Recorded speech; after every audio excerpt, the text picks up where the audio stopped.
me demande c'est ok la nourriture à Vegas ou c'est vraiment différent de chez nous. Franchement, la nourriture à Vegas, et même aux États-Unis de manière générale, c'est compliqué quoi. Surtout quand t'es habitué à être en France.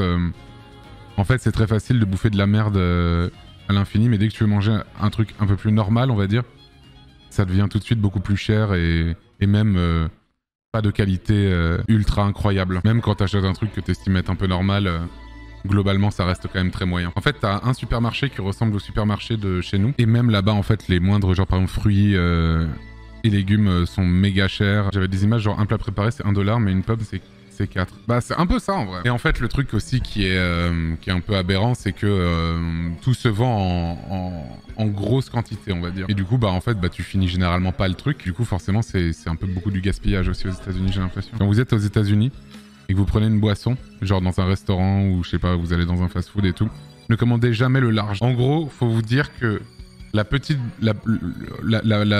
portion c'est le moyen chez nous.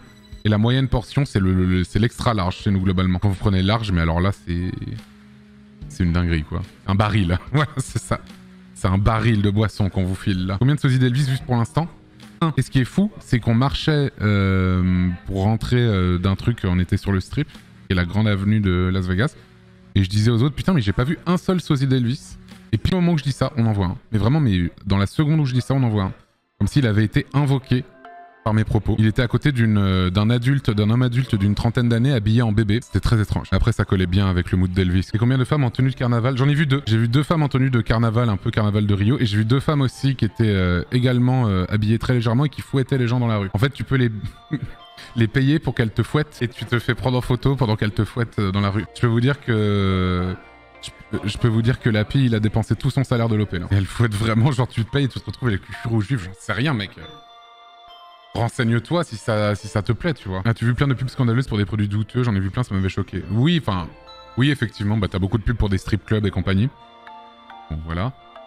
Pourquoi pas. Mais non, en fait, c'est surtout, moi, ce qui me fait rire, c'est les pubs pour les avocats.